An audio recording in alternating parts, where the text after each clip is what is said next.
네, 오늘부터 양일간 미국과 중국 간의 통상회담이 열리게 됩니다. 그동안 미국과 중국 간의 무역 마찰로 미국을 비롯한 전 세계 증시가 크게 흔들린 점을 감안한다면 오늘 있을 회의 결과를 통해서 남은 기간 동안 이 증시의 향방을 가늠해 볼 수 있지 않을까 싶은데요. 오늘은 이 문제에 대해서 이야기 나눠보도록 하겠습니다. 한국경제신문의 한상춘 논설위원 나오셨습니다. 안녕하세요. 네, 안녕하십니까? 네, 반갑습니다.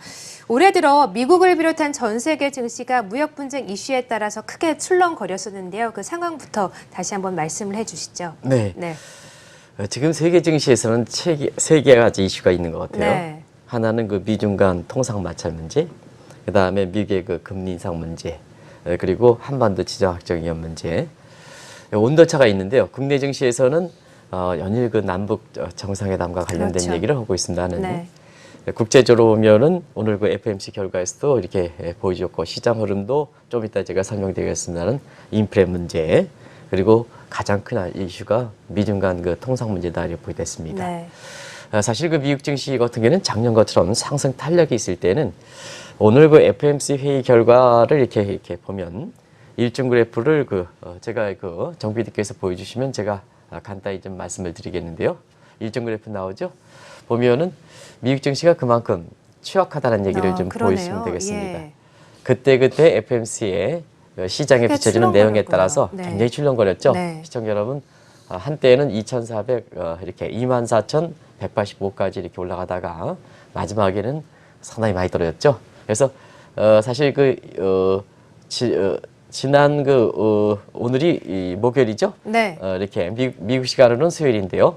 화요일 기준으로 해서 보면은 174포인트 이렇게 떨어졌긴 했습니다는 장중으로 보면은 거의 한 200포인트 넘게 그렇군요. 이게 떨어진 상황이거든요. 네. 그것이 지금의 미국 증시 모습이다 이렇게 보겠습니다. 그만큼 미국 증시가 지금 하나의 변곡점이 되기 때문에 연일 그 낙관적 시각보다는 뭐 아직도 모비우스라든가 이런 데 사실 래킹 뉴스에서 30%에서 40%가 조정이 온다. 이런 네, 마찬가지로 맞습니다. 상당히 그 변곡점 상태에 놓여 있기 때문에 이런 조그만 재료도 미국 증시가 일종으로 변동폭이 굉장히 왔다 갔다 하는 이런 그 전형적인 워링 마켓을 보이는 것이 지금 아기가 아장아장 걸어가는 이런 쪽의 모습을 보이는 것이 지금 미국 증시다 이렇게 보겠습니다. 그래서 우리가 아마 이렇게 한국경제TV에서 그런 얘기를 했습니다.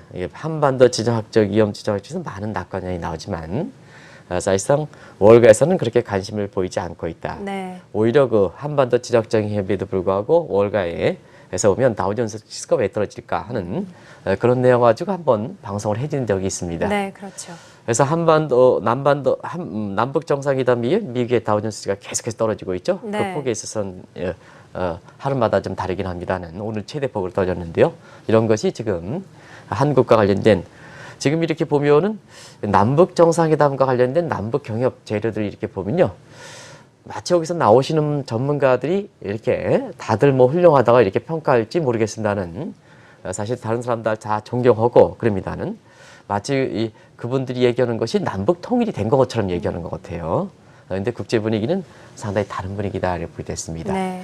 오히려 오늘부터 시작되는 미중 간 그 통상회담, 이 그렇군요. 회담에 더 결과에 대해서 관심을 갖고 있다 이렇게 볼 되는데요.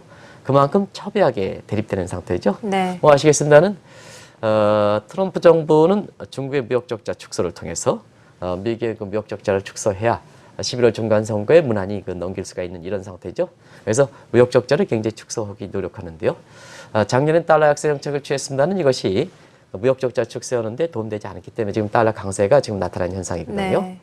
그런 측면에서 보면은 지금 관세라든가 비관세 장벽을 이렇게 통해서 중국과의 무역 이렇게 적자를 줄이기 위해서 노력하고 있는데요. 여기 지금 자막에 나오고 있습니다는 오늘 이제 비춰드리겠습니다.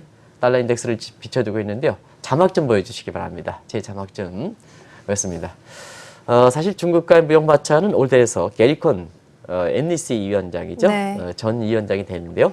사임이 표명이 올해 그 3월 초에 표명이 됐는데 이 사람은 이제 중국과의 국제 이익을 좀 상당히 관심이 되는 사람이거든요. 그래서 트럼프 정부가 중국에 대해서 무역 압력을 이렇게 했을 때 굉장히 완충 역할을 했던 사람이 바로 게리콘이다. 근데 문제는 이 사람에 의해서 주도됐던 달러 약세 정책, 그 다음에 중국과의 이렇게 적절히 국제 이익을 조합하는 이런 정책이 지난 1년 동안 트럼프 대통령의 이렇게 무역적 축소하는 이 노력에 상당히 부합되지 못했어요. 그러면서 트럼프 정부의 통상 정책이 바뀌기 시작했고 게리 콘이 지금의 커들러로 바뀌게 되는 네. 이런 그 배경이다. 그리고 전부 통상 조직과 관련돼서는 전부 대중 강경론자로 채워졌다. 이렇게 이제 보시면 되겠습니다. 그러다 보니까 자연스럽게 정책적으로 나와서 4월 초에 1라운드 달이 이렇게 되죠. 아시겠습니다. 미국이 500억 달러 맞습니다. 상당의 관세 네. 부과했는데요. 종전에 500억 달러 정도의 관세 부과하면요, 중국은 그냥 수용하는 측면이 있었는데요. 네. 이번엔 맞대응으로 가고 있죠. 그다음에 이러다 보니까 트럼프 정부 입장에서는 본인이 얘기했는데 안 돼? 그러면 더 화나는 형태거든요. 그쵸. 그래서 그런 상태에서 바로 5일 뒤에 사실 2라운드에서 보면 한 4월 8일 정도로 기억되는데요. 1,000억 달러 정도의 관세를 부과했죠. 여기에 대해서 중국도 맞대응한 체제를 해서 지금 국제사회에서 보면 단적으로 미중 간 그 무역 마찰이 테리프 텐트럼이라는 얘기, 신종용어죠. 네. 그래서 미국이 지금 오늘 끝난 FOMC에서 인플레 압력이 상당히 높아졌다. 어제 이제 방송에서 미리 짚어준 것과 마찬가지로 인플레 압력이 높아지다 보니까 금리 인상 속도는 이번에 동결하지만 앞으로 빨라지겠다. 그다음 자산 보유 재산 매각도 빨라지겠다 하는 가정에서 오늘 다우존스 지수가 170포인트 이상 넘게 떨어졌던 거 아니겠습니까? 그런 측면에서 보면 미국의 물가 중에서 생각지 못한 부분이 있습니다. 바로 미중 간 무역 마찰을 통해서 서로 맞대응을 하다 보니까 미국 입장에서는 미 국민의 저소득층에 중국의 그 저가품의 수입 물가 부분이 관세 부분이 때리다 보니까 수입 물가가 상승하는 측면이 있거든요. 그러다 보니까 인플레 압력이 예상보다 더 높아지는 상태에서 오늘 회의는 사실 3월 회의에 비해서 그렇게 크게 변화는 없습니다. 물론 네. 문구상이라든가 뭔가에서 이런 대칭적이라든가 이런 문구상은 나오긴 합니다는 사실 전반적으로 보면 이경훈의 국가 모두에서 지적하신 것처럼 인플레 압력이 전반적으로 높아지니까 자연스럽게 금리 상승, 그 다음에 달러 강세, 오늘 인덱스 올라갔죠? 네. 그 다음에 10년 국채 2.98까지 3% 바짝 그렇습니다. 나왔었죠? 이런 네. 모습이 보이고 있다고 보겠습니다. 지금 달러 인덱스 일주일 사이에 1.61 해서 거의 92.07에 1.61 한번 계산해 보시기 바랍니다. 네. 상당히 빨리 증가하는 모습이고 이런 과정에서 남북 정상회담에 마침 환율이 1,000원 붕괴돼서 900원 떨어지게 한다 하는데도 불구하고 어제 오히려 거꾸로 원달러 환율이 1,070원대로 다시 복귀하는 그래서 오늘은 한 이 정도 수준 본다면 NDF 시장에서 본다면 1,080원을 넘어서고 있는데요. 그렇습니까? 지금 1,080원을 넘어서지 않겠느냐 이렇게 보고 있습니다. 네. 이것이 지금의 월가의 관심사다 이렇게 보겠습니다. 네. 이런 가운데 또 오늘부터 열리게 되는 이 통상회담도 참 중요한 사안인데 양국의 입장에서도 굉장히 중요하고 또 이번 회담에 임하는 자세가 굉장히 강하지 않습니까? 네, 그렇습니다. 네. 이미 테리프 텐트럼이라는 용어까지 네. 나올 정도로 미중 간 무역 마찰이 이렇게 불거진 상황에서 보면 사실 이번에 통상회담에서 가시적 성과를 거두지 못할 때는 트럼프 입장도 무삭해하고 그다음에 경우에 따라서는 시진핑 국가주석이 더 밝게 웃는 이런 시기적인 이런 문제가 있지 않냐 생각합니다. 네. 그런 측면에서 이번에 미국 입장에서 보면 통상과 관련된 이 회담에 참여하는 인력들이 굉장히 아주 중국 강경론자로 맞습니다. 채워지고 네. 경우에 또 이 협상이라는 건 그렇거든요. 그쵸. 항상 강원 전략이 겸해야 되거든요. 네. 강강강 하면 부러지게 마련이거든요. 안 그렇습니까? 네. 강강강 하면 부러지게 마련이고 연애도 강강강 하면 연애가 이렇게 계속될 가능성이 적은 거거든요. 네. 그런 상태에서 이번에 참석하는 면면을 한번 잠시 그 자막을 통해서 같이 한번 보겠습니다. 네, 그럴까요? 그래서 그 사람의 면면에서 일단은 이번 회담에 참석하는 사람은 월버로스 상무장관, 중부서죠. 상무장관에서 월버로스에서 대중 강경론자들이 보냈습니다. 나바로는 뭐 미국의 학자 중에서는 중국에 대해서 가장 강경론자다 이렇게 됐습니다. 그리고 또 한 가지는 로버트 라이스죠. USDR 대표죠. 그래서 대중 강경론자를 제1선에 배치하고 2선에서는 좀 유화적인 문제, 이 커드라든가 미누신 같은 미누신은 재무장관이니까 통상과 관련해서 중부선은 아닙니다. 그런데 경제장관의 수장격 성격을 갖고 있기 때문에 미누신이 이렇게 재무장관으로 참여한다고 볼 때 있습니다. 이 사람은 통상과제 주무장관은 아니다 이렇게 보시면 됐습니다. 네. 여기에 NEC, 스텝 역할하는 커들러도 사실 언론에서 보면 온건파로 이렇게 분리되고 있지만 사실은 커들러가 보여주는 문제에 있어서 보면 굉장히 중국에 대해서 강경 노선권이다. 굳이 구별한다면 앞에 세 사람에 비해서 좀 이렇게 국제적인 이익을 이렇게 결부하다 보니까 이게 커들러를 온건파로 이렇게 분리되고 있는데 아무래도 시청자 여러분 로스 나바로 로버트 라이스죠. 그 다음에 커들러 미누신 미국의 전부 통상과 관련된 또 경제와 관련된 대표적인 인물이다 이렇게 보겠습니다. 여기에 그 시진핑 입장에서는 미국에 대해서 뭐 양보할 건 양보하되 충분한 이익이 있어야 본인 자신이 양의 대회를 통해서 장기 집권을 한 인민들에 대해서 어떻게 보면 자기가 약하지 않다는 이미지를 보여줄 그렇죠. 이런 자였거든요. 네. 그러다 보니까 협상에서 보면 미국의 저런 참석자 면에서 가장 잘 파악하고 있는 미국의 정통한 사람으로 처해졌다 이렇게 보여졌습니다. 네. 이게 왕치산 국가부주석 네. 유호. 그다음에 이게 이분이 누구냐 하면요. 시진핑 국가주석의 친구죠. 네. 경제를 총괄하는 사람입니다. 책략이라고 하죠. 중국에서는 책략사를 하는데요. 우리로 얘기하면 경제수석보다 좀 높은 위치에 차린다 이렇게 보겠습니다. 정책 실정보다 높다 이렇게 볼 때 있습니다. 그래서 유호가 이제 참석하고요. 증산에서 여기 경제 전문가로 써 있으면 경제 전문가이자 미국에 대해서 아주 정통한 사람들이 참석하고 있다. 이 참석하는 면모를 보면 이번에 미중 간 그 통상회담을 양국의 입장에서 또 양국의 최고 통수권자인 트럼프라든가 시진핑 국가주석 입장에서 얼마쯤 중요하게 생각하느냐 하는 것을 단적으로 참석이라는 면모에서 읽을 수가 있겠다 하는 것을 말씀드리겠습니다. 네, 그렇습니다. 참석자 면면에 보니까 정말 중요한 회담이 이어질 것 같다라는 생각이 드는데요. 이번 회담 주요 안건은 무엇입니까?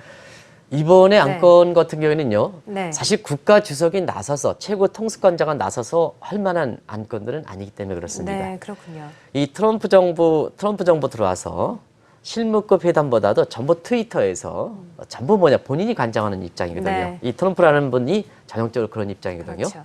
그래서 정상회담 이렇게 했을 때 작년 같은 경우는 중국과 두 차례 정상회담 보면요. 실무급 회담을 거치지 않고 바로 정상회담을 했거든요. 근데 이번 같은 경우에도 통상회담이 그만큼 중요하면 양국의 최고 통수권자 직접 만나지 않겠느냐 하는데요. 지금 보면은 사실 양국의 통수권자가 만날 수 있는 입장은 아니다 이렇게 보여졌습니다. 그러다 보니까 사실 실무적인 측면에서 아주 트럼프 대통령, 그다음에 시진핑 국가주석을 대변할 수 있는 이런 최고 책임자들이 참석하고 있다고 보여졌습니다. 그런 각도에서 자, 왜 양국의 최고 통수권자가 직접 만나지 못하느냐 하는 것을 지금부터 이 회담의 안건에서 미국 측이 먼저 제시했던 내용들을 보면 시청자 여러분도 아마 쉽게 이해할 수 있다 이렇게 보시면 됐습니다. 일단은요, 이 무역 적자 부분, 미국에 대해서 중국에 대해서 무역 적자 부분에 대해서는요, 이게 뭐 시장 조율 메커니즘, 달러 약세라든가 이거에 조율된 측면이 아닙니다. 그렇기 때문에 아주 그냥 단적으로 연간 그 1,000억 달러를 그냥 요구해라. 어떤 식이든 1,000억 달러 줄여달라 이런 얘기입니다. 이거 좀 이 무대포 아닙니까, 그죠? 네. 이게 전제주의 나온 상태에서 이렇게 지금이 뭐 민주주의 체제고 세계가 전부 투명한 증강현실 시대인데요. 미국이 얼마나 다급했길래 예. 트럼프 입장에선 무조건 연간 1,000억 달러. 지금 이제 미국의 중국에 대한 무역 적자가 한 3,500억 달러에서 4,000억 달러 되는데요. 그 중에 뭐냐, 4,000억 달러만 치더라도 1,000억 달러는요. 1,000억 달러는 이게 무역 적자입니다. 수출이 네. 빠져서 적자 부분에 25%를 떨어뜨려라. 그쵸. 30% 정도까지 떨어뜨려라 하는데요. 수단과 방법을 가리지 않고 줄여달라는 얘기입니다. 특히 트럼프의 이 표심에, 트럼프의 표심에 해당되는 농산물 부분, 지난번에 500억 달러, 1,000억 달러 관세 부과할 때 중국이 전략적으로 자, 당신 11월 달 중간 선거에 겨냥해 그러다 보니까 집권당의 가장 큰 이렇게 표심을 결정하는 이 농산물 분야에서는 상당히 중국의 수입을 이렇게 감소하겠다 해서 타겟을 설정했지 않습니까? 이게 이번에 통상회담이 되는 가장 직접적 배경이거든요. 이런 부분에 대해서도 사실 미국의 입장을 관철시켜서 11월 중간 선거에 공화당에 사실 지금의 약화된 문제에 대해서 더 이상 약화되지 않도록 이런 보상하는 측면도 요런 정도의 요구하는 측면이 강하다 이렇게 보여졌습니다. 이것이 가장 큰 안건이다 이렇게 보여졌습니다. 또 한 가지는 지금 4차 산업과 관련돼서 중국이 미국에 대해서 추격을 아주 발빠르게 되는 네, 상태거든요. 맞습니다.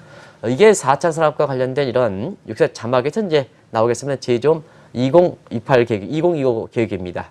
이 부분에 대해서 지금 사실 중국이 4차 산업에 대해서 굉장히 미국과의 격차가 줄 정도로 빨리 올라다 보니까 이 부분에 대해서 중국은 4차 산업 육성 2025 계획에 전부 국가가 지원하는 상태거든요. 그래서 삼성전자가 국가가 전략적으로 지원해서 앞으로 양산 체제로 조만간 들어가거든요. 네. 그래서 삼성전자 문제에 대해서 국제 시각이 사실 양산 체제로 들어가면 의외로 삼성전자가 새로운 동력을 밟지 못할 때는 굉장히 시장의 잠시 효과가 굉장히 클 것이다. 그래서 어제 국내 보고서인가요? 5년에는 삼성전자가 적자가 날 수 있다는 네. 보고서가 나왔지 않습니까? 예. 그런 것이 같은 맥락이다 이렇게 보이 그게 중국이다 이렇게 보이됐습니다. 비단 미국뿐만 아니라 그러다 보니까 이쪽 부분에 정부의 지원을 좀 중단해달라. 왜냐하면 WTO에는 보조금 조항이 있거든요. 보조금 조항에서 보면 보조금 인위적인 시장 경제 질서를 위반하는 보조금 조항은 사실상 뭐냐 규제가 위배되도록 WTO 기구에 위배되도록 돼 있거든요. 네, 그렇죠. 그래서 뭐냐 이럴 때 중국 정부의 지원을 중단해달라 이렇게 보시면 되겠고요. 그 다음에 중국의 주가라든가 또 미국의 주가에서 지금 많은 한국경제 TV에서 외신 캐스들이 많이 이렇게 전했던 것이 ZTE라는 네. 이런 사태죠. 이게 이제 첨단 기술과 관련된 이런 이전 문제가 굉장히 맞습니다. 중요한 문제다 이렇게 보겠습니다. 예. 이런 거에서 장기적으로 지금 7년이지만 장기적으로 중단을 이렇게 요구하는 이런 네. 안건들이 돼 있다 이렇게 보겠습니다. 한 가지 관심이 되는 것은 이번에 통상 문제지만 왜 중국에 이 미국의 입상단이 파견했을까 하는 측면에서는 경제 외적인 측면으로 조만간 북미 정상회담이 있지 않습니까? 맞습니다. 이 북미 정상이 있으니까 중국의 지금 패싱 문제에서 지금 굉장히 고민하는 상황이거든요. 네, 그렇죠. 그러니까 왕이 정치부장이 지금 북한에 이렇게 달려가는 모습을 이렇게 보이고 있는데 이미 네. 시진핑 국가주석이 사실상 뭐냐 북한에 김정일 중국 방문에 대해서 답신이 답방이 예정돼 있는 그렇죠. 상태이기 때문에 네. 굳이 왕이 정치부장이 그쪽에 갈 필요는 없는 상태거든요. 그렇군요. 그럼에도 불구하고 이 패싱 문제가 굉장히 이렇게 심각한 문제를 고려하다 보니까 네. 결과적으로 보면 북미 정상회담에 사실 중국이 기득권 차원에서 자꾸 북한에 대해서 이렇게 기득권 인정하면 맞습니다. 북미 정상회담에 트럼프 대통령의 의도대로 김정일 국방위원장을 끌고 갈 수 있는 업장이에요. 끌고 갈 수 있는 입장은 아니거든요. 그러다 보니까 이번에 사실상 중국의 아킬레스건을 갖고 있는 통상 문제에 대해서 미국의 통상 협상들이 대거 참여해서 기선을 잡기 위한 그래서 북미 정상회담에 중국 기득권 차원에서 이렇게 사실상 그 회담 자체의 성격에 대해서 미국의 의도대로 트럼프 대통령 의도대로 가지 못하게 하는 이런 사항을 미리 차단하는 이러한 포석도 깔려 있지 않느냐 네, 하는 시선 측면에서 돌리기용이군요. 그렇습니다. 네. 그런 측면에서 사실 경제적인 측면에서 북한과 관련된 문제도 검토하지 않겠느냐. 어차피 정치와 경제, 정치와 통상 그리고 트럼프 대통령에서는 안보와 통상을 서로 연결시키는 이런 입장이기 그렇죠. 때문에 사실 이런 문제 이렇게 나올지 상당히 관심이 되고 있다고 보겠습니다. 네, 정말 큰 관심이 네, 되는데요. 그렇습니다. 이렇게 회담을 앞두고 일단 중국의 반응이 나오지 않고 있는데 종전과제를 좀 강경하게 나올 수도 있다는 시각도 있던데 어떻게 예상을 하십니까? 네, 중국이 지금 이렇게 중요한 회담을 앞두고 사실상 예. 뭐냐 거의 반응을 보이지 않고 있죠. 네, 그렇군요. 중국이라는 나라는 그렇습니다. 중국 사람들이 무섭지 않습니까, 그죠? 무서운 게 왜 그러냐면 사실 이런 중요한 회담을 앞두고 성급하게 입장을 발표하지 않는다는 얘기입니다. 예. 아마 남북 정상회담 이전에 우리 측에 대응하는 우리 측의 입장 발표 이런 것과 한번 대비해서 어떤 것이 옳은가? 저는 사실 남북 정상회담, 남북 재선 관련해서 우리 한민족의 한 사람으로서 사실 이것이 성공하기를 기원하기 때문에 회담 전서부터 이렇게 미리미리 반응을 보이는 이런 측면을 한번 좀 더 중국의 입장과 좀 이렇게 국익적인 차원에서 보면은 어떤 것이 옳은가 해서 시청자분한테 판단에 맡기도록 하겠습니다. 중국은 사실 그 외교적인 측면에서 굉장히 잘하는 국가입니다. 협상도 상당히 잘하는 국가입니다. 상당히 잘하는 건데요. 사실 가장 민감한 문제에 대해서는요, 사전에 이렇게 어떤 입장도 밝히지 않고 있습니다. 그리고 결정적인 찬스에 본인의 입장을 관철시키는 모습이 중국의 그동안 WTO에 임하든 다른 국제협상에 임하든 쌍문화 협상에 임하든 그런 측면에서 모습이다 이렇게 볼 때 있습니다. 네. 그런 측면에서 일단 중요한 회담을 두고 어떠한 입장도 지금 보이지 않고 있는데요. 사실상 어떠한 입장을 밝히지 않음에 따라서 일부 시각에서는 위계 중요한 통상 압력에 대해서 중국이 굴복하는 게 아니냐 하는 이런 시각이 있습니다는 지금은 중국 입장에서도 사실상 뭐냐면 미국의 요구에 대해서 일방적으로 받아들일 수 없는 이런 그 여건적인 측면이 중국 내뿐만 아니라 중국 밖의 문제가 같이 결부되어 있다고 보겠습니다. 결과적으로 보면 이번에 협상이라는 건 그렇습니다. 이 협상이라는 가져가는 것은 마찰하기 위해서 협상이 가는 거 아닙니다. 시청자 여러분 한번 보겠습니다. 어떤 사람들 보면 사실 미국의 요구에 대해서 조금 중국이 좀 완화적 제스하면 통상협상이 끝났다, 전쟁이 끝났다 이런 식으로 얘기하는 절대 그렇지 않습니다. 그래서 뭐든지 협상을 하는 것은 마찰하기 위해서 그런 게 아니라 협상을 타결하기 위해서 가는 그렇죠. 겁니다. 안 네, 그렇습니까? 맞습니다. 마찰하기 위해서 가면 왜 돈 네. 들이고 가지고 갑니까? 그래서 네. 분위기상으로 어떤 식이든 뭐네 합의의 정도 문제지 정도 문제지 합의되는 건 그렇겠죠. 있다. 네. 합의되는 거 있다. 뭐 한번 이게 대통령이 이렇게 밖에 미국 대통령이 갈 때는 우리 돈으로 한 400억 정도 쓰는 거거든요. 그렇군요. 그럼 뭔가 하는 성과가 가져야죠. 국민 세금 그럼요. 그만큼 쓰니까. 네. 그래서 일단 가서 중국이 이렇게 미국의 요구 사항에 대해서 어느 정도 유화적 제스처를 취하적 취한다 한데도 두 가지 측면. 중국이 그냥 순수하게 미국의 요구를 받아들이지 않는다 하는 측면이고, 어쨌거나 대중무역 적자 부분에서 미국의 대중무역 적자에서 중국의 대중무역 적자 입장을 이게 축소한다고 중국 입장에서 노력한다 하더라도 명분은 확실하게 이렇게 살릴 것이다. 이렇게 이제 보시면 되겠습니다. 명분은 살려야 시진핑 국가주석이 딱 해서 인민들에 대해서 사실상 뭐냐 이렇게 명분이 서는 거고, 지금 중국 입장에서는 중국을 따르는 국가도 많지 않습니까? 예를 들어서 필리핀의 두테르테 같은 경우는요.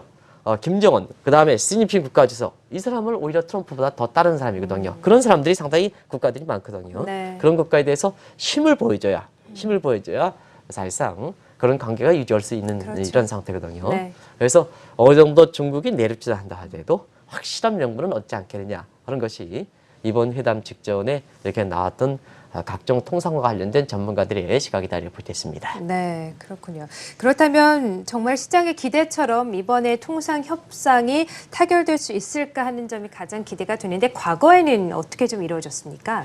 타결이라는 건 뭐냐 네. 하는 것을 보겠습니다. 타결이라는 것은 타결됐다는 게 통상 문제에 있어서는 네. 그게 타결이라는 게 그렇게 많지는 않습니다. 그렇군요. 일종 하나의 현안에 대해서는 타결이 될 수가 있습니다. 근데 타결됐다 하더라도 이행 문제는 또 다른 문제다 이렇게 됐습니다. 남북 정상회담에 이렇게 합의문이 나왔다 하더라도 합의됐다 하더라도 이게 합의된 거지 이행하는 문제는 또 다른 문제입니다. 근데 국제사회에서 중요한 것은 타결을 왜 그러냐. 타결할 때도 한미FTA 협상 보십시오. 한미FTA 협상보다 타결됐다. 한 10년 전에 한미FTA 타결됐다. 그렇게 타결됐다 하더라도 이후에 다시 재협상들하고 그 다음에 폐기 문제까지 나오지 않습니까? 그래서 이행 문제까지 포함됐을 때는 사실 타결이라는 것을 이렇게 어떤 통상협상이든 간에 타결이라는 게 이렇게 쉽게 얘기할 수 있는 성질일 것은 아니라고 볼 때 있습니다. 네. 그래서 이행까지 생각한다 이렇게 본다면 이렇게 미중 간 통상 압력은 쉽게 타결될 수 없는 본질적인 태생적 한계를 갖고 있다를 볼 때 있습니다. 왜냐하면 지금 이제 세계경제 질서상에서 보겠습니다. 세계경제 질서상에서는 확실하게 미국 중심의 2차 세계대전이 팍스 아메리카 또 통화체제에서 브레튼 우즈 체제에 대해서 지금은 중국 입장에서는 중국 중심의 팍스니까 체제, 그 다음에 위안화 국제화를 통해서 위안화 중심 체제로 가져가는 입장이기 때문에 2x2 해서 딱 이렇게 매트리스 조직으로 보면 딱 해서 지금 국제적으로 이 통상 문제가 그 밑에 이렇게 본다면 큰 체제에서 보면 팍스 아메리카 체제에 대해서 팍스니까 체제, 브레튼 우즈 달러 중심 체제에서 위안화 중심 체제 이렇게 딱 해서 되기 때문에 어떤 식이든 양보가 쉽지 않은 이런 문제다 이렇게 볼 때 있습니다. 그리고 두 사람의 최고 통수과자도 개인적 욕심이 강했던 스트롱맨들이 있죠. 네. 스트롱맨들은 사실 잘된 거 지우기죠. 그다음에 남이 잘된 거 받아들이기 어려운 체제죠. 예. 그렇지 않습니까? 맞습니다. 그래서 스트롱맨들은 결혼 상대로도 가장 싫어하는 사람들 아니겠습니까? 그래서 스트롱맨들이 이게 차지하고 있다. 이렇게 했기 때문에 사실상 통상회담이 있다 하더라도 타결은 이행까지 생각하는 쉽지 않다. 그리고 사실 타결이랑 이런 부분에 대해서는 이렇게 양국의 정도 문제지. 그 합의문에 대해서 안건에 대해서 정도 문제지. 이것이 양국의 의도대로 완전히 타협은 어렵다. 의도대로 관철되는 식의 타협은 어렵다 하는 걸 말씀드리겠습니다. 정도 문제지. 그런 것을 꼭 좀 보시기 바랍니다. 그래서 지금은 미국과 중국과의 관계에 보면 갈등과 화해를 반복할 수밖에 없는 이 타결이라는가. 그 다음에 무슨 완전 타결, 전쟁이 끝났다 이런 식으로 얘기할 쓰니 성질의 것은 아니다. 갈등과 화해를 하는 스네이크형 체제가 될 것이다. 뱀이 꿈틀꿈틀 가지 않습니까? 그래서 네. 꿈틀꿈틀 가는데 위쪽에서 보면 위쪽으로 가면 이게 화해다. 예. 밑으로 가면 갈등이다. 그래서 꿈틀꿈틀 가는 체제가 지속된다 하는 스네이크형 경제다. 스네이크형 관계다 이렇게 보겠습니다. 네. 그런 것이 아주 적절한 것이 아닌가 생각합니다. 그런데 지금 차원에서 중국이 사실 좀 미국에 대해서 이 통상 갈 때 논리가 좀 부족한 부분이 있습니다. 왜냐하면 지금 미국의 무역 적자의 약 절반 정도가 중국이 차지하고 있지 않습니까? 네, 맞습니다. 그래서 이런 점을 감안할 땐 중국이 좀 협상에서 보면 다소 좀 불리한 점이다 이렇게 볼 때 있습니다. 네. 그게 이제 중국 입장에선 협상에서 미국에 대해서 강하게 하지만 사실 미국의 이렇게 중국의 입장대로 이렇게 미국에 대해서 관철시킬 수 있는 이런 지역에서는 미국이 중국에 대해서 의도들을 관철시키는 이런 것보다 중국이 미국에 대해서 관철시키는 의지가 채용될 수 있는 가능성이 약한 것이 그런 아킬레스건을 갖고 있기 때문에 그렇다 이렇게 보여져 있습니다. 네, 맞습니다. 방금 말씀해 주신 것처럼 이제 관건은 미국의 대중 무역 적자일 텐데 현재 어떤 상황이고 앞으로 어떻게 될 것인지 말씀 부탁드릴게요. 네. 네. 사실 대중무역 적자 이렇게 보면은요, 지금 작년에도 대중무역 적자를 중시해 트럼프 정부가 노력을 많이 했는데요. 맞습니다. 오바마 정부 때보다 오히려 좀 대중무역 적자가 드러나고 그다음에 전체 무역 적자가 이렇게 늘어났죠. 그래서 작년 같은 경우에는 출범 1년 차에 중국을 비롯해서 미국의 무역 적자를 많이 하고 또 이게 출범 첫 해는 상징적 의미가 갖지 않습니까? 그래서 무역 적자만큼 확실히 줄이려고 노력했는데요. 전략의 미스로 달러 약세 정책 같은 이게 무역 적자 축소에 이렇게 전략의 미스로 인해서 사실 오바마 정부 때보다 무역 적자가 한 10% 정도 더 늘어난 상태거든요. 올해 들어서 보겠습니다. 올해 들어서 보면 어떻게 보면 트럼프 정부의 이게 대중을 중심으로 한 무역 적자 축소에 상당히 가시적 성과를 낼 수 있는 거고 트럼프 입장에서는 출범 첫 해 무역 적자가 늘어났긴 했지만 정책이라는 건 시차가 있다. 그래서 올해부터 봐라 하는데 이 내용을 완전히 분석했습니다. 이렇게 보면 2월 달에 가장 마지막 발표했는데요. 무역 적자가 576억 달러 월별 규모입니다. 2008년 10월 이후에 서프라임 모기자 가장 최대 규모가 됐고요. 올해 두 달간 보면 미국의 무역 적자가 1,143억인데 대중 무역 적자가 650억 달러. 거의 50%가 넘는 상태죠. 네. 이런 것이 사실 트럼프 대통령을 무섭게 하면서 이번에 뭐냐? 이번에 이 통상압력 이런 문제 통상회담까지 가져갔던 배경이다 이렇게 보였습니다. 네. 결과적으로 보면 인위적으로 이런 적자 노력이 없을 때는 시장에 맡겨서는 앞으로도 중국에 대해서 무역 적자는 더 확대될 수밖에 없다 이렇게 보였습니다. 그러다 보니까 인위적으로 어떻게 이게 전제주의 시대입니까? 그러니까 연간으로 1,000억 달러 무전 수단과 관계없이 줄여달라. 이게 이제 트럼프식 이렇게 통상 정책입니다. 이런 인위적인 적자 노력이 없이는 앞으로 확대될 가능성이 높지 않느냐 해서 지금 상태에서 보면 오늘 그 월가에서 나오는 그 정치가 워싱턴 정치가에서 나오는 거 이렇게 보면요. 사실 미국 경제가 트럼프 대통령이 3년 후에 2020년이 되겠죠. 네. 대통령이 이렇게 연임해서 나올 거로 이렇게 봅니다는 사실 가장 참패로울 것이다. 왜 그러냐면 일단 미국 경제가 그때 당시 침체가 될 것이다. 아, 그렇군요. 그다음에 인위적인 적자 노력이 좀 없을 때는 중국을 비롯해서 주요 교육계의 적자가 가장 최대로 확대될 것이다. 그리고 세 번째는 지금 트럼프 대통령이 경제 여건을 생각하지 않고 국가 채무를 생각하지 않고 연방 정부의 소위 재정절, 피스칼 크리프 같은 재정절밖에 생각하지 않고 트럼프노믹스를 밀고 붙이는데요. 트럼프노믹스는 것은 뉴딜 정책 1.5조 달러 재정 지출을 늘리고 그 다음에 텍스 컷 해서 세액 감소하는데요. 이것이 지금은 재정 적자가 심해져서 국가 채무가 3년 후에는 아마 가장 최대로 늘어날 것이다.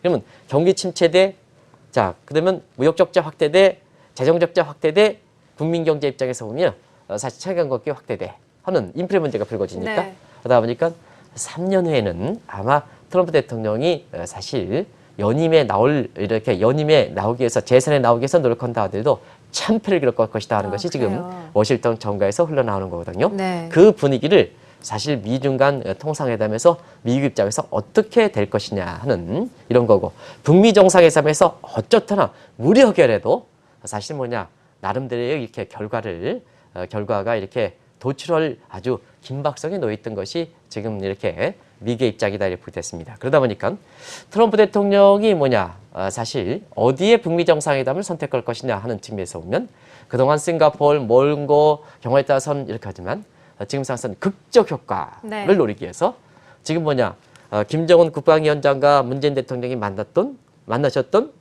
이게 이제 만나셨던 김정일 국방위원장에 대해서는 존칭을 쓰는 거 아닙니다. 문재인 대통령이 존칭을 쓰는 겁니다. 그래서 문재인 대통령이 이렇게 만나셨던 그 판문점에서 이렇지 않겠느냐. 제 개인적으로는 국제 시각으로 보고 또 트럼프 대통령의 개인적 상황을 볼 때는 본인 자신의 지금 내부적인 문제점을 볼 때는 극적 효과를 놓는다는 측면에서 사실 판문점과 같은 이런 데 선택할 가능성도 높다 하는 것을 말씀드리겠습니다. 네, 알겠습니다. 어떤 장소가 채택될지 또 궁금해집니다. 네, 그렇습니다. 네. 네네. 자, 지금 무역 전쟁 이야기를 나누고 있는데 사실 위안화 환율 같은 경우에도 트럼프 출범 이후에 이 무역 마찰을 의식하면서 좀 형성이 됐다고 하던데 위안화 환율 같은 경우에는 어떻게 예상을 해보겠습니까? 이게 중국의 네. 모습이다 이렇게 됐습니다. 사실 미국 입장에서 가장 바라는 것이 위안화 평가 절상이거든요. 네. 네, 중국은 해줄 건 해준다는 의미입니다. 네. 해줄 건 해줘야 나중에 중국에서 요구하는 사항에 대해서 미국에 관철시킬 수 있는 이러한 입장, 또 미국의 요구에 대해 대항할 수 있는 거거든요. 해줄 건 해준다는 얘기입니다. 미리 조치를 하지 않는다는 의미입니다. 이렇게 해서 그런 관점에서 보면 사실 그 위안화 문제는 미국이 이렇게 위안화 절상에 대해서 요구하고 있는데요. 중국 입장에서도 위안화 평가 절상 이 부분에 대해서는 중국도 위안화 국제화 과제라는 측면에서 보면은 사실 평가 절상에 대해서 인정하는 이런 나름대로의 중국 입장에 국기에 보았다는 측면이 있거든요. 그러다 보니까 사실상 그렇습니다. 지금 위안화는 다른 국가 통화에 대해서 약세를 보이고 있습니다. 위안화 인덱스로 보면 약세를 보이고 있습니다는 사실 그 미국의 달러에 대해서는 오히려 절상되는. 그래서 작년에 그 트럼프 대통령 출범 초에 1달러에 6.9 위안대에서 지금 1달러에 6.2위안대. 여기 이제 나오고 있지 않습니까? 6.3, 6.2 이렇게 이제 되는데요. 요게 1년 전인 6.9 정도, 7.0 육박할 것이다 이렇게 보는데요. 그렇군요. 지금 6.2, 6.3대 위안화 환율이 떨어졌다는 것은 주요 교역국 통화에 대해서는 위안화가 약세를 보이지만 미 달러에 대해서는 오히려 절상 이렇게 가치를 상승한다. 그래서 미국의 요구에 부합되는 측면도 있다. 이게 중국의 이렇게 통상절제, 통상법률 국제협상에 임하는 것 해서 줄 건 주고 나중에 받을 건 확실히 받는다. 중국 입장이다. 이게 사실 중국 입장에서는 아침부터 이런 표현을 씁니다는 대국 거기에 이제 하나 좀 첨가시켜야 되는데요. 아침 방송상 얘기하지 못겠습니다. 대국 기질이다. 좋은 뜻이 아니고요. 거기에 대국 시청자 여러분 이렇게 이거 동글배기를 치겠습니다. 대국 뭐의 기질이다. 이렇게 보시면 되겠습니다. 네. 이경원의 그 가운데 내가 공표로 놨던 것은 무슨 뜻인지 알겠죠? 네네네. 그렇습니다. 그래서 비속어이기 때문에 제가 말씀드리지 않겠습니다. 그것이 중국의 무서운 점이다 이렇게 보여드렸습니다. 네, 그렇군요. 그래서 이번 미중 간의 통상 협상이 어떻게 결과가 나오게 될지 참 궁금해지는데요. 어떤 예상 시나리오를 갖고 계십니까? 네, 앞서 말씀드린 같이 중국은 미국에 대해서 불리한 입장이다. 네. 이렇게 보죠. 그쵸. 이제 국제사회에서 보면은 국익우선의 미국의 국익우선이 더 이렇게 되게 되니까 사실 협상에서 정도지. 사실 협상 결과가 될 때는 오히려 미국의 입장이 좀 양보하는 사안에서 협상 결과가 나와야지 세계경제 입장에서 좋은 겁니다. 그래서 이렇게 보는데요. 네. 한번 시나리오 가지고 보겠습니다. 시간이 다 됐기 때문에 제가 시간 갖고 이제 말씀드리겠습니다. 시나리오, 4가지 시나리오죠. 한번 보겠습니다. 최상의 시나리오는 미중 간 무역 마찰이 극적으로 타결되는 거죠. 예. 근데 이거 특히 극적으로 타결될 가능성이 15%뿐이 안 된다. 그리고 최악 시나리오, 미중 간 무역 전쟁으로 악화된다. 이것도 15%뿐이 안 된다. 그러네요. 그래서 협상을 위험하는 것은 시청자 여러분, 협상을 위험하는 것은 협상을 타결하기 위해서 이게 어쩜 수렴하기 위해서 들어간다 이렇게 보여졌습니다. 돈 들여가지고 하니까. 근데 정도 문제다 이렇게 보여졌습니다. 어느 선까지? 그래서 정도 문제를 보겠습니다. 차상 시나리오는 미국의 양보 속에 미국의 양보가 중요한 거죠. 여기서. 그쵸. 세계적인 볼 때는 트럼프의 보호주의가 문제가 됐으니까 미국의 양보를 한다면 더 좋은 겁니다. 미국의 양보 속에 미완성으로 봉합될 것이다. 요 미완성 봉합으로 내 타결이라고 표현을 쓰지는 않습니다. 미완성 봉합 대신 30%. 그래서 사실 지금 입장에서 미국의 양보가 좀 어렵다는 얘기입니다. 그러면 최하 시나리오, 그보다 차상 시나리오, 최악 시나리오는 좀 위지만 차하 시나리오 보면 중국의 양보 속에 미완성 봉합될 것이다. 그게 40%입니다. 네. 여기서 보면 미국의 양보 속에 미완성 봉합될 것이 30%인데 반해서 중국의 양보 속에 미완성 봉합될 것이 40%죠. 그건 지금의 앞서 말씀드린 같이 대중 무역 적자가 미국 입장에서 보면 워낙 크기 때문에 중국이 양 협상에서 사실 논리적 근거가 좀 부족한 상황이거든요. 그래서 중개 양보 속에 미봉합될 것이다. 정도 문제에서 타결될 것이다 보는 것이 40%다 이렇게 보였습니다. 네. 이 정도로 이렇게 되지 않겠냐 이렇게 보였습니다. 그래서 4가지 시나리오 중에 차상차하, 그중에 차하 시나리오로 가장 캐랬냐. 그래서 차하를 중개 양보다 하면 또 어떤 분 그래요. 중개 조금 미국의 요구를 받아들이면 미국의 통사 압력이 끝났다. 이렇게 하면 안 된다는 얘기입니다. 그렇죠. 미봉합 사람들, 미봉합. 양국의 국익을 간척시키지 않는다는 얘기입니다. 완전하게. 그런 측면에서 이번 회담이 또 워낙 또 이렇게 관심이 되다 보니까 이 국제협상이 저희 같은 경우에는 대우경제연구소라든가 이런 데 있으면서 국제협상에 많이 임했던 사람입니다는 이렇게 젊은 사람이 다 훌륭하긴 합니다는 경험이 부족하신 분들이 혹사하게 이번에 통상회담에서 미국의 요구를 중국이 받아들여서 이렇게 좀 되는 모습은 타결됐다 이렇게 하면 안 된다는 걸 꼭 좀 말씀드리겠습니다. 미완성 봉합이다. 이 표현이 적당하다. 이렇게 보시면 되겠습니다. 네. 꼭 좀 그 말씀을 드리겠습니다. 네. 그러다 보니까 타결됐다면 증시가 올라갈 일만 남았지 않았냐. 그 다음에 남북 정상회담 이렇게 관련해서도 사실 합의가 되면 마치 이것이 이행까지 결부돼서 이렇게 방송에서 남북 경협조 하는 거 보면 이 경협되는 가운데는 사전 정치적 장치에서 언제 한번 지금 말씀드리겠습니다는 굉장히 시간을 요하고 우리 부담이 따르는 거거든요. 남북 통일이 된 것처럼 얘기하십니다. 되게 됩니다. 저도 어제 방송을 쭉 지켜봤습니다. 마치 남북 경협지 관련된 사람들이 얘기하는 거면 마치 통일이 되고 문재인 대통령이 무슨 철도까지 이렇게 해서 했다 하면 마치 철도가 된 것 같은 이렇게 얘기하는 식으로 얘기하는데요. 마찬 시청자분의 이렇게 정보가 부족한 시청자분을 많이 이렇게 울리게 되는 결과가 나온다 이렇게 볼 때 있습니다. 네. 벌써부터 어제 남북 경협과 관련돼서 주가가 사실 경협 관련된 그 분위기를 본다면 정상 합의의 그 분위기를 본다면 뭐 역사적 뭐 이렇게 본다면 주가가 개인적으로 얘기했지 않습니까? 한 100포인트 이상은 당일날 뛰어야 된다. 이렇게 해서. 네. 근데요, 주가 그렇게 많이 뛰지 않죠? 그렇죠. 이렇게 해서 그런 각도에서 좀 바라보실 필요가 있다는 거 꼭 좀 말씀드리겠습니다. 네, 알겠습니다. 자, 오늘부터 양일간 미국과 중국 간의 통상회담이 시작되는데요. 과연 타협점이 나올 수 있을지, 글로벌 증시에는 어떤 영향을 미치게 될지 이야기를 나눠봤습니다. 한국경제신문의 한상춘 논설위원과 함께했습니다. 고맙습니다. 네, 고맙습니다. 네, 굿모닝 투자의 아침 1부 여기서 마치고요. 잠시 후 2부에서 뵙겠습니다.